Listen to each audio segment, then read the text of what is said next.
Hachette Audio presents How Google Works. Written by Eric Schmidt and Jonathan Rosenberg, with Alan Eagle. Forward by Larry Page. Read by Holter Graham, with the forward and introduction read by Jonathan Rosenberg. Includes a Mac and PC compatible PDF of bonus material. To our favorite smart creatives, Wendy and Beryl.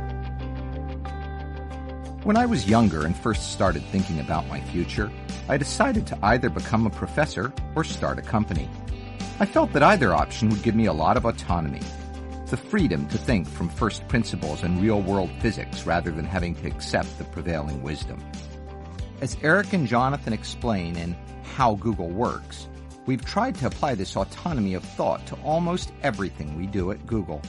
It's been the driving force behind our greatest successes and some impressive failures. In fact, starting from first principles was what got Google going. One night, I had a dream, literally, and woke up thinking, what if you could download the whole web and just keep the links? So I grabbed a pen and scribbled down the details to figure out whether it was really possible. The idea of building a search engine wasn't even on my radar at the time. It was only later that Sergey and I realized ranking web pages by their links could generate much better search results. Gmail started out as a pipe dream, too. And when Andy Rubin started Android a decade ago, most people thought aligning the mobile industry around an open-source operating system was nuts. Over time, I've learned, surprisingly, that it's tremendously hard to get teams to be super ambitious. It turns out most people haven't been educated in this kind of moonshot thinking. They tend to assume that things are impossible, rather than starting from real-world physics and figuring out what's actually possible. It's why we've put so much energy into hiring independent thinkers at Google and setting big goals. Because if you hire the right people and have big enough dreams, you'll usually get there. And even if you fail, you'll probably learn something important. It's also true that many companies get comfortable doing what they've always done with a few incremental changes. This kind of incrementalism leads to irrelevance over time, especially in technology, because change tends to be revolutionary, not evolutionary. So you need to force yourself to place big bets on the future. It's why we invest in areas that may seem wildly speculative, such as self-driving cars or a balloon-powered internet. While it's hard to imagine now, when we started Google Maps, people thought that our goal of mapping the entire world, including photographing every street, would prove impossible. So if the past is any indicator of our future, today's big bets won't seem so wild in a few years' time. These are some of the principles that I think are important, and there are more as the book goes on. Hopefully, you can take these ideas and do some impossible things of your own. Introduction. Lessons learned from the front row. In July 2003, Eric Schmidt had been the CEO of Google Inc. for 2 years when he received an email from one of the company's board members and investors, Mike Moritz, a partner at Sequoia Capital. It included a suggestion. You may want to think about picking a 3-hour slot in mid-August when the management presents to the board our campaign to compete with Finland. I do not think we should wait until the September meeting. This is far too important a topic, and we've all learned that the best way to discover how short a year happens to be is to compete with Finland. To the uninformed, this note might have been confusing. Why would Google, a several hundred-employee 5-year-old internet startup based in Mountain View, California, be competing with Finland, a country of 5 million people that was over 5,000 miles away and generally considered to be a friendly, peaceful place? The Finland email arrived just when Eric felt like he was finally settling in to Google. He had come from Novell, where he had been the CEO, and had also worked at Sun Microsystems and Bell Labs. After growing up in Northern Virginia, he graduated from Princeton with a degree in electrical engineering and received a master's degree and PhD in computer science from the University of California, Berkeley. So not only was he no stranger to working with engineers and computer scientists, he was one. Still, when he got to Google, he stepped into a place very different from anywhere else he had been. His "I have a feeling we're not in Kansas anymore" revelation started on his first day. When he arrived at the office that had been assigned to him, which was already quite modest by big-shot CEO standards, he found that it was occupied by several software engineers.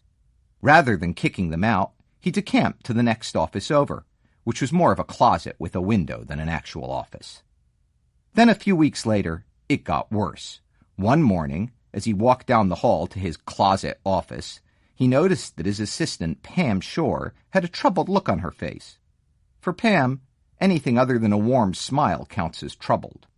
He soon found out why. He had a new office mate. It was one of the search engineers, Amit Patel, who explained to Eric that his office had 5 inhabitants, with another on the way, and that his solution of sawing one of the desks in half to make more space hadn't worked. In comparison to his current space, Eric's spot seemed quite roomy, so Amit moved in. The facilities crew had refused to move Amit's stuff into Eric's office, so he'd done it himself. Amit and Eric ended up sharing the office for several months. Clearly, this was not a measure your importance in square feet kind of place. Beyond the unusual facilities arrangements, the rest of Eric's transition into the company was fairly smooth. His relationship with the 2 co-founders, Larry Page and Sergey Brin, was strengthening every day. The company's advertising platform AdWords was starting to generate significant amounts of revenue. When the company filed for its initial public offering in 2004, the financial statements astonished most observers, in a good way. And even though Google as a verb wouldn't be added to the Oxford English Dictionary for another 3 years, for millions of users, Google Search was already an important part of everyday life. The company was growing too, adding dozens of employees every month, including a new head of products, Jonathan Rosenberg, who came on board in February of 2002. Jonathan, like Eric, was the son of an economics professor.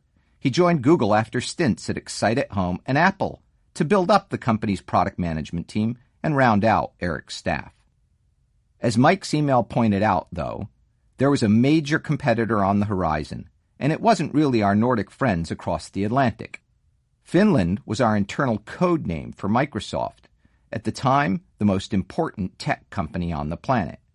In fact, Finland is a code name for the code name we actually used. If we used the actual code name in this book, it wouldn't be much of a code name, would it? Eric knew that a huge chunk of Google's traffic came from people using Microsoft's Internet Explorer browser. Like everyone at Google, he believed that the Internet was the technology platform of the future, and that search was one of its most useful applications. Therefore, it was only a matter of time before our friends from Redmond would take a real interest in what we were doing. And when Microsoft took a real interest in things startups were doing, things had a way of getting really interesting. The future of the company was at stake, and what to do was far from obvious. Maritz's note was a call to action. He'd asked Eric to rally the team and create a plan that would establish clear deliverables across the company: product, sales, marketing, finance, and corporate development. Every aspect of how Google operated was on the table, and there was even talk about transitioning the company from its quirky startup structure to a more traditional one organized around business units, to make it easier to develop new revenue streams, another thing the new plan was supposed to address. Most important, the plan needed to establish milestones and a roadmap of which products would ship and when. In short, Maritz wanted what any sensible, normal board member would want: a comprehensive business plan. He closed the note with a flourish. So why not pick an evening in mid-August to mark the completion of the plans for the mightiest campaign any of us will ever be in? Since products would be the crux of this plan, Eric gave the project to Jonathan. His instructions: I would like to review this in 2 weeks. There was a problem, though, besides the fact that a huge company was coming to compete with us. Maritz was right. To take on the biggest gorilla in the jungle, we needed a plan. But he was also wrong, and to understand why he was wrong, and why he was inadvertently putting the 2 of us in a rock-and-hard-place sort of situation, it helps to first understand just what kind of company Google was. Just go talk to the engineers. When Larry and Sergey founded Google in 1998, they had no formal business training or experience. They considered this an advantage, not a liability. As the company grew out of its first home in a Stanford dorm room to Susan Wojcicki's garage in Menlo Park, to offices in Palo Alto and then Mountain View, the founders ran it on a few simple principles, first and foremost of which was to focus on the user. They believed that if they created great services, they could figure out the money stuff later. If all they did was create the world's best search engine, they would be very successful. Their plan for creating that great search engine and all the other great services was equally simple. Hire as many talented software engineers as possible and give them freedom. This approach suited a company born in a university lab, since in academia the most valuable asset is intellect. Also, for some American universities, the ability to throw a football 50 yards. But while most companies say that their employees are everything, Larry and Sergey actually ran the company that way. This behavior wasn't corporate messaging, and it wasn't altruism. They felt that attracting and leading the very best engineers was the only way for Google to thrive and achieve its lofty ambitions. And they really meant engineers. The founders stopped Eric's first attempt to hire the estimable Sheryl Sandberg, now Facebook COO, because she wasn't an engineer. Sheryl went on to spend over 6 very successful years at Google. As the company grew, the founders relented in this single-mindedness, but only a little bit. To this day, the rule of thumb is that at least half of Google's employees, aka Googlers, should be engineers. The management tactics the founders used to run the company were equally simplistic. Like the professors in their Stanford computer science lab who did not dictate what their thesis projects should be, but rather provided direction and suggestions, Larry and Sergey offered their employees plenty of freedom and used communication as a tool to keep everyone moving in the same general direction. They had a very strong belief in the profound importance of the Internet and the power of search, and they communicated these points via informal meetings with the small engineering teams that populated the Google offices and through company-wide TGIF meetings held every Friday afternoon, where any topic was fair game for discussion. When it came to process, the founders ran things with a light touch. For years, Google's primary tool for managing the company's resources was a spreadsheet with a ranked list of the company's top 100 projects, which was available for anyone to see and debated in semi-quarterly meetings. These meetings were part status update, part resource allocation, and part brainstorming. The system was not very scientific. Most projects were prioritized on a scale of 1 to 5, but there was also room on the list for projects categorized as new far out and skunkworks. Today we can't recall the distinction between the two, but at the time it all made perfect sense. Sort of. There was no concept of or recognized need for longer-range planning than this.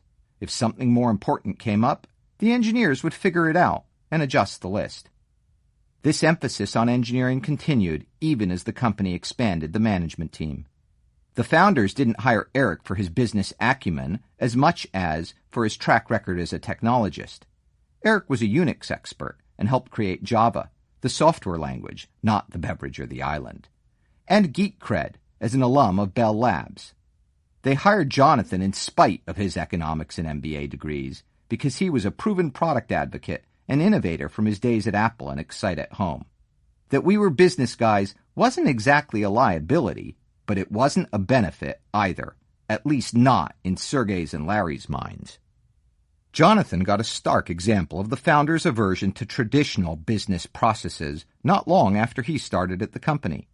As a seasoned executive in product management, he had plenty of experience in what was known as the gate-based approach to building products, which in most companies entails a series of well-defined phases and milestones governed by various executive reviews that escalate slowly up the corporate food chain.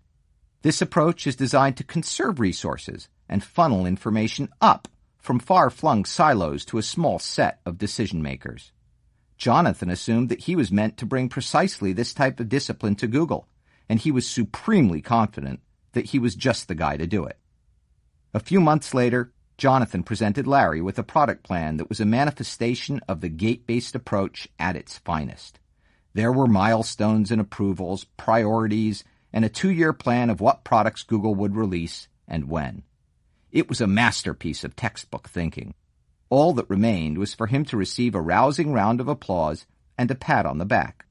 Sadly, this was not to be. Larry hated it. "Have you ever seen a scheduled plan that the team beat?" he asked. No. "Have your teams ever delivered better products than what was in the plan?" No again. "Then what's the point of the plan? It's holding us back. There must be a better way. Just go talk to the engineers." As Larry spoke, it dawned on Jonathan that the engineers he was talking about weren't engineers in the traditional definition of the role. Yes, they were brilliant coders and system designers, but along with their deep technical expertise, many of them were also quite business savvy and possessed a healthy streak of creativity. Coming from an academic background, Larry and Sergey had given these employees unusual freedom and power. Managing them by traditional planning structures wouldn't work. It might guide them, but it would also hem them in. "Why would you want to do that?" Larry asked Jonathan. "That would be stupid." So when Mike Moritz and the board asked us to create a traditional MBA-style business plan, we didn't want to be stupid. We knew that the Google patient would reject a formal, regimented plan as if it were an alien organ transplanted into its body, which in many respects it would be. As experienced business executives, we had joined Google with the idea of bringing adult supervision to a chaotic place. But by the summer of 2003, we had been at the company long enough to realize that it was run differently than most any other place, with employees who were uniquely empowered and operating in a new, rapidly evolving industry. We understood the dynamics of our new industry enough to get that the way to fend off Microsoft was continuous product excellence. Yet we also understood that the best way to achieve that excellence was not via a prescribed business plan, but rather by hiring the very best engineers we could, and then getting out of the way. We understood that our founders intuitively grasped how to lead in this new era, but they, by their own admission, didn't know how to build a company to the scale where it could achieve their ambitious vision. They were great leaders of computer scientists, but we needed more than computer scientists to create a great company.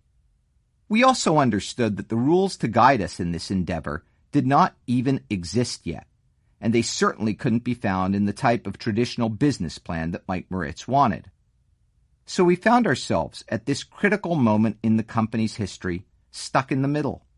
We could do what Moritz wanted and write a traditional business plan. That would keep our board happy, but it would not motivate or inspire our employees. It would not help attract the new talent the company so desperately needed, and it wouldn't address the strategic dynamics of this brand new industry. Most important, the company's founders would kill it before it ever saw the light of day, and maybe fire the two of us while they were at it. The Finland Plan. The plan that we ultimately presented to the board bore a close enough resemblance to a traditional business plan that the members departed the meeting satisfied that, yes, we have a business plan. Looking back now on that document, we are surprised in how many ways it was spot on. It was all about how Google would focus on its users and build excellent platforms and products. It said that Google would always offer higher quality services and make those services easily accessible. It proposed that our foundation be built on users, and that more users would draw more advertisers. There were a few tactical points covering how we would fend off competitive threats, but basically, the way to challenge Microsoft, we said, was to create great products, which was, as it turned out, exactly the right thing to do.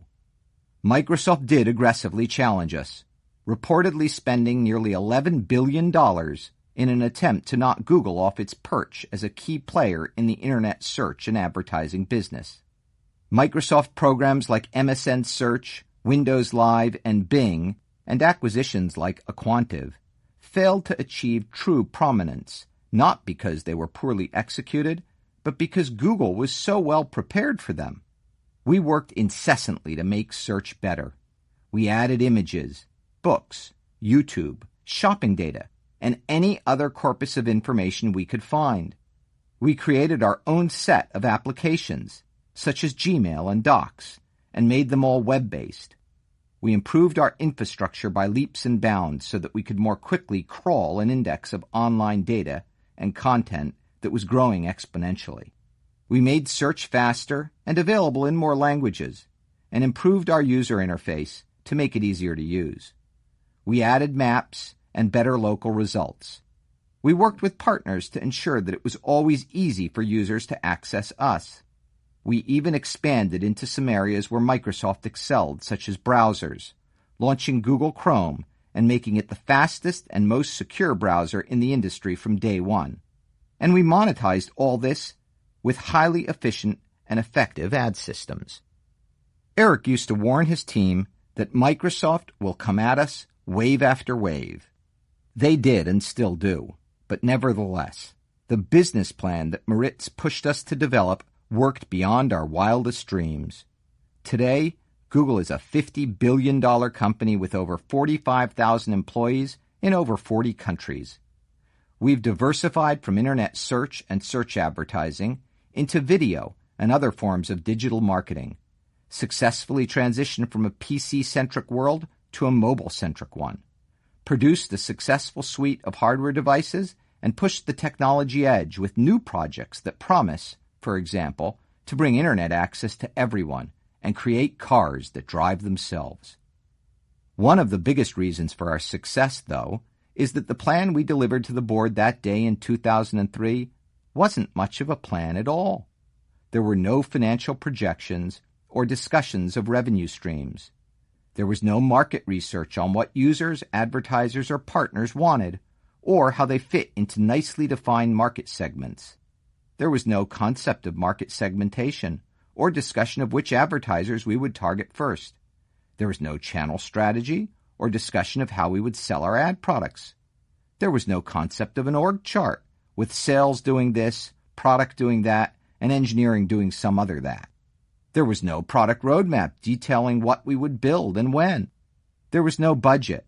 There were no targets or milestones that the board and company leaders could use to monitor our progress. There were also no tactics on how we would build the company, or more specifically, how we would stay loyal to Larry and Sergey's just go talk to the engineers ethos while building an enterprise that could take on the world's most powerful technology company and achieve our audacious global ambition of transforming lives by the billions. We left that out for the simple reason that we didn't know how we were going to do it. When it came to management tactics, the only thing we could say for sure back then was that much of what the two of us had learned in the 20th century was wrong, and that it was time to start over. When astonishing isn't. Today we all live and work in a new era, the Internet century, where technology is roiling the business landscape and the pace of change is accelerating. This creates unique challenges for all business leaders. To understand those challenges, it helps to step back for a moment and consider just how amazing things are. 3 powerful technology trends have converged to shift the playing field fundamentally in most industries. First, the Internet has made information free, copious, and ubiquitous. Practically everything is online. Second, mobile devices and networks have made global reach and continuous connectivity widely available. And third, cloud computing has put practically infinite computing power and storage and a host of sophisticated tools and applications at everyone's disposal on an inexpensive, pay-as-you-go basis. Today, access to these technologies is still unavailable to much of the world's population, but it won't be long before that situation changes and the next 5 billion people come online. From a consumer perspective, the convergence of these 3 technological waves has made the impossible possible. Taking a flight somewhere? On the day of your departure, your phone will remind you when to leave for the airport, tell you the terminal and gate from which the flight departs, and let you know if you will need an umbrella when you get to your destination, all without you having to ask. Want to track down any piece of information? Type or speak a word or two, and the answer pops up almost instantly, picked from a giant pile of information comprised of most of the world's knowledge. Hear a song you like? Hold up your phone, tap a button, identify the song, buy it, and then listen to it on any device anywhere in the world. Need to know how to get somewhere? Your phone, or your glasses or watch, will literally tell you how and show you the traffic along the way. Traveling to a foreign country? talk into your phone or your glasses or watch, and see or hear your words translated into practically any language on the planet or pointed at a sign and read it in your native tongue. Like art? You can virtually walk through many of the world's greatest museums and see their paintings in far greater detail than anyone ever has, except perhaps the artists who created them. Want to know if that restaurant you picked for tonight's date has the right ambiance or easy parking? Virtually drive there, walk through the front door, and take a tour inside. Table 14 looks perfect. When we went to college in the late 1970s and early 80s, we called home once a week, on Sundays, always before 5 p.m., because that's when the rates went back up. When Jonathan's son was studying in Australia a couple years ago, he occasionally joined the family back home in California for dinner via video hangout on a laptop that sat at his place at the table, for free. What's most astonishing is that these astonishing things aren't astonishing at all. It used to be that the most powerful computers and the best electronics were at the office, and once you left work, you had to get by on phones attached to walls, maps on paper, music from radio stations that played what they felt like playing, and televisions brought in by two big guys and attached to cable or antenna. These aspects of life remained practically unchanged for years. Today, though, wow innovations are commonplace. Speed. As much as technology has affected consumers, it has had an even bigger impact on businesses. In economic terms, when the cost curves shift downward on a primary factor of production in an industry, big-time change is in store for that industry. For those of you who don't speak economist, downward shifting cost curve means stuff that was expensive is now cheap. Today, 3 factors of production have become cheaper: information, connectivity, and computing power, affecting any cost curves in which those factors are involved. This can't help but have disruptive effects. Many incumbents, aka pre-internet companies, built their businesses based on assumptions of scarcity. Scarce information, scarce distribution resources and market reach, or scarce choice and shelf space. Now, though, these factors are abundant, lowering or eliminating barriers to entry, and making entire industries ripe for change. We saw this first in the media business, whose entire product can now be rendered digitally and sent around the world for free. But practically every industry is at some level information-driven. Media, marketing, retail, healthcare, government, education, financial services, transportation, defense, energy. We can't think of an industry that will escape this era unchanged.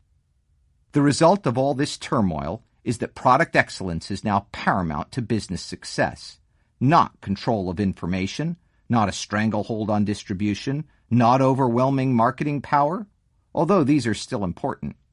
There are a couple of reasons for this. First, consumers have never been better informed or had more choice. It used to be that companies could turn poor products into winners by dint of overwhelming marketing or distribution strength. Create an adequate product, control the conversation with a big marketing budget, limit customer choice, and you could guarantee yourself a good return. Ever eat at a Bennigan's? A steak and ale? In their heyday in the 1980s, these chains had hundreds of locations in the United States, all of them offering perfectly decent food and service. Things are different today. Cities and suburbs have unique restaurants for every taste, locally owned as well as chains, and prospective diners have access to a wealth of information about their quality from both professional critics and citizen reviewers on sites ranging from Chowhound to Yelp. With so much information and so many good choices, it's harder for an incumbent, crummy restaurant, chain or not, to survive, regardless of the size of its marketing budget, and easier for a new, high-quality place to gain a word-of-mouth foothold. The same is true of cars, hotels, toys, clothes, and any other product or service that people can research online. The customer has abundant choice, with practically infinite digital shelf space. YouTube has well over 1 million channels, Amazon sells over 50,000 books about business leadership alone. And the customer has a voice. Provide a bad product or lousy service at your peril. We've experienced this phenomenon firsthand several times in the Internet age. When Jonathan worked at Excite at Home and wanted to strike up a search partnership with Google, his CEO decided not to do the deal, telling Jonathan that Google's search engine is better, but we'll outmarket them. Excite at Home is gone, so that obviously didn't work out very well. On the plus side, the @ symbol has gone on to be a huge sensation. Excite at Home's management wasn't unique in its belief in the power of brand and marketing to carry less than brilliant products. Have you ever heard of Google Notebook? How about Knoll, iGoogle, Wave, Buzz, PigeonRank? These were all Google products that, while they had some merit, never caught on with users. They weren't good enough, and so they died a deserved death. The tailwind of Google's marketing and PR engine and brand wasn't nearly strong enough to overcome a headwind of mediocrity. As Jeff Bezos, founder and CEO of Amazon, says, "In the old world, you devoted 30% of your time to building a great service and 70% of your time to shouting about it. In the new world, that inverts." The second reason product excellence is so critical is that the cost of experimentation and failure has dropped significantly. You see this most dramatically in high-tech industries, where a small team of engineers, developers, and designers can create fabulous products and distribute them online globally for free. It's ridiculously easy to imagine and create a new product, try it out with a limited set of consumers, measure precisely what works and what doesn't, iterate the product, and try again. Or throw it out and start over, that much smarter for the experience. But experimentation costs are lower for manufactured goods as well. One can model prototypes digitally, build them with a 3D printer, market test them online, adjust their design based on the resulting data, and even raise production funds online with a prototype or slick video. Google X, a team working on some of Google's most ambitious projects, built the first prototype of Google Glass, a wearable mobile computer as light as a pair of sunglasses, in just 90 minutes. It was quite crude, but served a powerful purpose. Don't tell me, show me. Product development has become a more flexible, faster process, where radically better products don't stand on the shoulders of giants, but on the shoulders of lots of iterations. The basis for success then, and for continual product excellence, is speed. Unfortunately, like Jonathan's failed gate-based product development framework, most management processes in place at companies today are designed with something else in mind. They were devised over a century ago, at a time when mistakes were expensive and only the top executives had comprehensive information, and their primary objectives are lowering risk and ensuring that decisions are made only by the few executives with lots of information. In this traditional command and control structure, data flows up to the executives from all over the organization, and decisions subsequently flow down.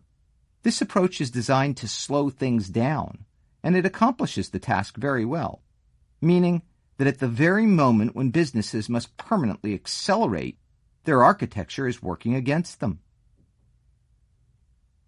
The smart creative. The good news is that those same economics of abundance that are roiling industries are churning up workplaces too. Today's work environment is radically different than it was in the 20th century. As already noted, experimentation is cheap, and the cost of failure, if done well, is much lower than it used to be. Plus, data used to be scarce and computing resources precious. Today, both are abundant, so there's no need to hoard them. And collaboration is easy, across a room, a continent, or an ocean. Put these factors together, and you suddenly have an environment where employees, from individual contributors to managers to executives, can have an inordinately big impact. The default term today for these employees, the ones working in information-based jobs who, to put it way too simplistically, think for a living, is knowledge workers. This is a label that management guru Peter Drucker first coined in 1959 in a book called Landmarks of Tomorrow. Much of Drucker's subsequent work talked about how to make these knowledge workers more productive, and use of the term has risen steadily since the 1960s. Typically, the most valuable knowledge workers are the ones who thrive in the straight-jacketed world of corporate process by building deep expertise in a narrow set of skills. Morty, he's our spreadsheet guy. Vicky, she's our warehouse go-to. Pete, he runs the basketball pool. They don't seek mobility. Organizational status quo is where they excel. Great companies such as IBM, General Electric, General Motors, and Johnson & Johnson offer management tracks for people with the greatest potential, whereby those stars rotate in and out of different roles every 2 years or so. But this approach emphasizes the development of management skills, not technical ones. As a result, most knowledge workers in traditional environments develop deep technical expertise but little breadth, or broad management expertise but no technical depth. When we contrast the traditional knowledge worker with the engineers and other talented people who have surrounded us at Google over the past decade plus, we see that our Google peers represent a quite different type of employee. They are not confined to specific tasks. They are not limited in their access to the company's information and computing power. They are not averse to taking risks, nor are they punished or held back in any way when those risky initiatives fail. They are not hemmed in by role definitions or organizational structures. In fact, they are encouraged to exercise their own ideas. They don't keep quiet when they disagree with something. They get bored easily and shift jobs a lot. They are multidimensional, usually combining technical depths with business savvy and creative flair. In other words, they are not knowledge workers, at least not in the traditional sense. They are a new kind of animal, a type we call a smart creative, and they are the key to achieving success in the Internet century. The primary objective of any business today must be to increase the speed of the product development process and the quality of its output. Since the Industrial Revolution, operating processes have been biased toward lowering risk and avoiding mistakes. These processes and the overall management approach from which they were derived result in environments that stifle smart creatives. Now, though, the defining characteristic of today's successful companies is the ability to continually deliver great products. And the only way to do that is to attract smart creatives and create an environment where they can succeed at scale. And who exactly is this smart creative? A smart creative has deep technical knowledge in how to use the tools of her trade, and plenty of hands-on experience. In our industry, that means she is most likely a computer scientist, or at least understands the tenets and structure of the systems behind the magic you see on your screens every day. But in other industries, she may be a doctor, designer, scientist, filmmaker, engineer, chef, or mathematician. She is an expert in doing. She doesn't just design concepts, she builds prototypes. She is analytically smart. She's comfortable with data and can use it to make decisions. She also understands its fallacies and is wary of endless analysis.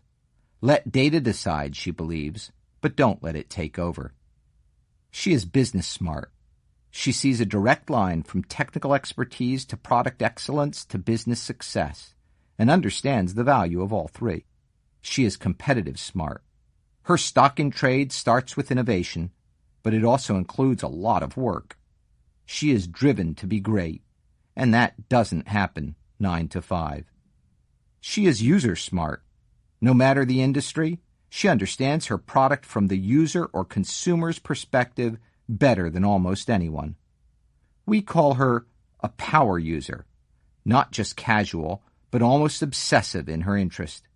She is the automotive designer who spends her weekends fixing up that '69 GTO, the architect who can't stop redesigning her house. She is her own focus group, alpha tester, and guinea pig. A smart creative is a fire hose of new ideas that are genuinely new. Her perspective is different from yours or ours. It's even occasionally different from her own perspective, for a smart creative can play the perspective chameleon when she needs to. She is curious creative. She is always questioning, never satisfied with the status quo, seeing problems to solve everywhere and thinking that she is just the person to solve them. She can be overbearing. She is risky creative. She is not afraid to fail because she believes that in failure there is usually something valuable she can salvage. Either that, or she is just so damn confident she knows that even in the event that she does fail, she can pick herself up and get it right the next time round. She is self-directed creative. She doesn't wait to be told what to do, and sometimes ignores direction if she doesn't agree with it. She takes action based on her own initiative, which is considerable. She is open creative. She freely collaborates and judges ideas and analysis on their merits and not their provenance. If she were into needlepoint, she would sew a pillow that said, "If I give you a penny, then you're a penny richer and I'm a penny poorer. But if I give you an idea, then you will have a new idea, but I'll have it too." Then she would figure out a way to make the pillow fly around the room and shoot lasers. She is thorough creative.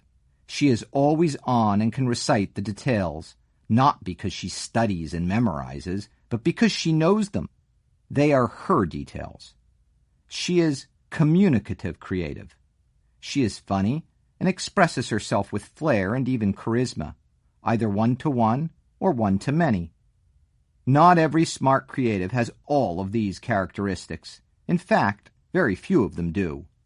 But they all must possess business savvy, technical knowledge, creative energy, and a hands-on approach to getting things done. Those are the fundamentals. Perhaps the best thing about smart creatives is that they are everywhere. We've worked with plenty of smart creatives who boast computer science degrees from elite universities, but plenty more who don't. In fact, smart creatives can be found in every city, in every school, in every class and demographic, and in most businesses, nonprofits, and government organizations. The ambitious ones of all ages who are eager and able to use the tools of technology to do a lot more. Their common characteristic is that they work hard and are willing to question the status quo and attack things differently. This is why they can have such an impact. It is also why they are uniquely difficult to manage, especially under old models, because no matter how hard you try, you can't tell people like that how to think. If you can't tell someone how to think, then you have to learn to manage the environment where they think, and make it a place where they want to come every day. A fun project for the two of us. Which brings us back to our journey at Google. By the time we delivered that business plan to the board back in 2003, we knew that we had to do what so many business leaders are faced with today: reinvent our rules for management and create and maintain a new kind of work environment where our amazing, smart, creative employees could thrive. In our case, in a company growing by leaps and bounds. While we were brought into Google to provide adult supervision to succeed, we ended up having to relearn everything we thought we knew about management. And our best teachers were the people who surrounded us every day at the Googleplex. We've been working on this ever since, and along the way, like all good students, we kept notes. Whenever we heard something interesting in a staff meeting or product review, we scribbled it down. When Eric wrote his periodic memos to Googlers about the company's priorities, Jonathan would note its best sections and stow them away for later use. When Jonathan sent emails to the product team lauding a practice that was working well or calling out one that wasn't, Eric would add his own opinions and analysis. Over time, we started to create a framework for how to manage in this new world. Then a few years ago, Nikesh Arora, who heads Google's global sales and business operations, asked Jonathan to give a talk to a group of Google sales leaders from around the world. Nikesh is himself a prototypical smart creative.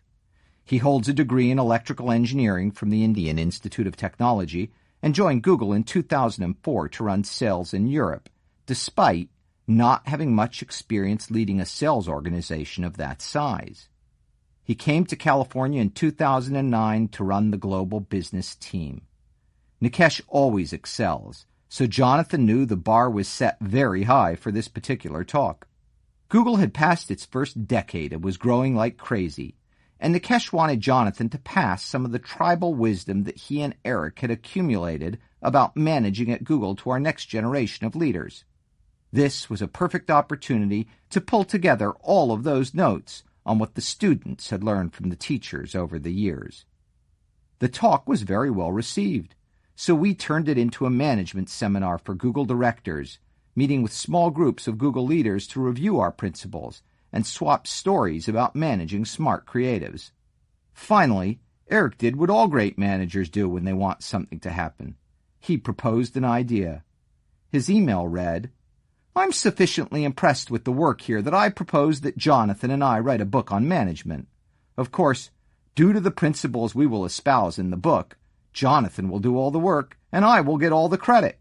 That was a joke. In any case, I think it would be a fun project for the two of us. Jonathan, what do you say?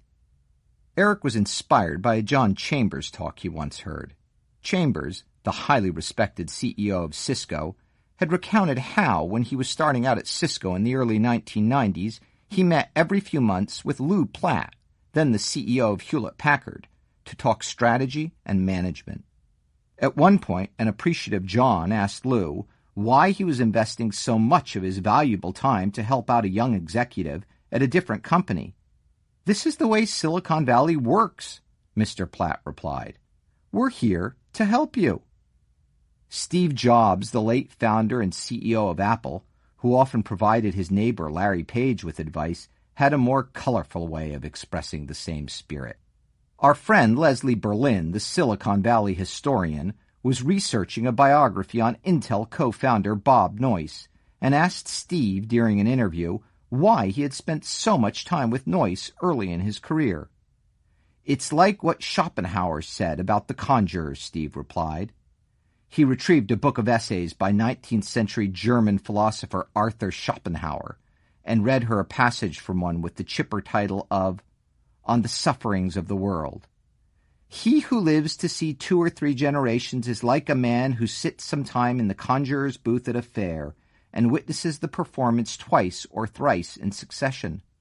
The tricks were meant to be seen only once, and when they are no longer a novelty and cease to deceive, their effect is gone." We suspect that the ability to pull out a Schopenhauer quote during an interview was precisely one of those tricks. We both came to Google as seasoned business executives who were pretty confident in our intellects and abilities. But over the humbling course of a decade, we came to see the wisdom in John Wooden's observation that it's what you learn after you know it all that counts. We had a front row seat as we helped our founders and colleagues create a magnificent company. You might say that we saw the conjurers at work and used it to relearn everything we thought we knew about management. Today, we see all sorts of companies and organizations, big and small, from all industries and all over the world, come to Silicon Valley to see if they can soak up the insights and energy that make it such a special place. People are eager for change, and that's what this book is about. In the spirit of our forefathers here in Silicon Valley, we'd like to share some of the conjurer's secrets and translate them into lessons that anyone can use. Our book is organized to mirror the development stages of a successful growing business or new venture, which can become a self-perpetuating virtuous cycle, sort of like a snowball rolling down the hill, getting bigger as it picks up momentum. We prescribe a series of steps businesses can follow to attract and motivate smart creatives, each of which propels the business to the next step. The steps build and depend on each other, but none of them is ever completed, and all of them are dynamic. We open by discussing how to attract the best smart creatives, which starts with culture, because culture and success go hand in hand. And if you don't believe your own slogans, you won't get very far. We then cover strategy, because smart creatives are more attracted to ideas that are grounded in a strong strategic foundation. They know that business plans aren't nearly as important as the pillars upon which they are built. Then hiring, which is the most important thing a leader does. Hire enough great people and the resulting intellectual mixture will inevitably combust into creativity and success. The team is hired, the business grows. Now the time comes to make hard decisions. This is where we talk about consensus and how to get there. Our following chapter is about communications, which become vital and harder as the organization grows. Innovation is up next, since the only way to achieve sustained success is through continuous product excellence, and an environment of innovative, primordial ooze is the only way to get there. We conclude with some thoughts on incumbents and how to imagine the unimaginable. Pyramids unbuilt. None of this is easy, and many of our lessons we learned the hard way through long meetings, contentious struggles, and errors. We also humbly acknowledge our great luck in having joined a spectacular company run by brilliant founders at the unique moment in history when the internet was taking off. We weren't quite born on third base thinking we had hit a triple, but first or second sounds about right. We certainly don't have all the answers, but we've learned a lot about this new world where technology reigns supreme and employees are uniquely empowered to make a big difference. We believe that these lessons could perhaps provide insights and ideas for leaders of all types of organizations, from large enterprises to new startups, from nonprofits to NGOs to governments, or at least provoke informed discussions of how our experiences at Google might apply in other companies and realms. But mostly, our hope is that we can give you, along with a good read, the ideas and tools to go build something new. And when we say you, we mean you, entrepreneur. You are out there. You may not think of yourself as an entrepreneur yet, but you are. You have an idea you're sure will change everything. You might have a prototype, or even a first version of a product. You're smart, ambitious, and hunkered down in a conference room, garage, office, cafe, apartment, or dorm room, alone or with your small team. You think about your idea even when you're supposed to be doing something else, like studying, performing your day job, or spending time with your kids and partner. You're about to launch a new venture, and we'd like to help. And when we say venture, we aren't restricting ourselves to the technology startups that surround us here in Silicon Valley. Employees expect much more from their companies now, and they are often not getting it. This is an opportunity. The principles that we talk about apply to anyone who is trying to start a new venture or initiative, either from scratch or from within an existing organization. They aren't just for startups, and they aren't just for high-tech businesses. In fact, when skilled leaders can harness all of the great assets of an ongoing organization, that organization can have a far greater impact than a startup. So just because you don't have a hoodie and a 7-figure check from a venture capitalist, that doesn't mean you can't create the next big thing. All you need is the insight that your industry is transforming at a rapid pace, the guts to take a risk and be part of that transformation, and the willingness and ability to attract the best smart creatives and lead them to make it happen. Is that you? Are you ready? As Peter Drucker pointed out, the Egyptian who conceived and built the pyramids thousands of years ago was really just a very successful manager. The internet century brims with pyramids yet unbuilt. Let's get started. And this time, with no slave labor.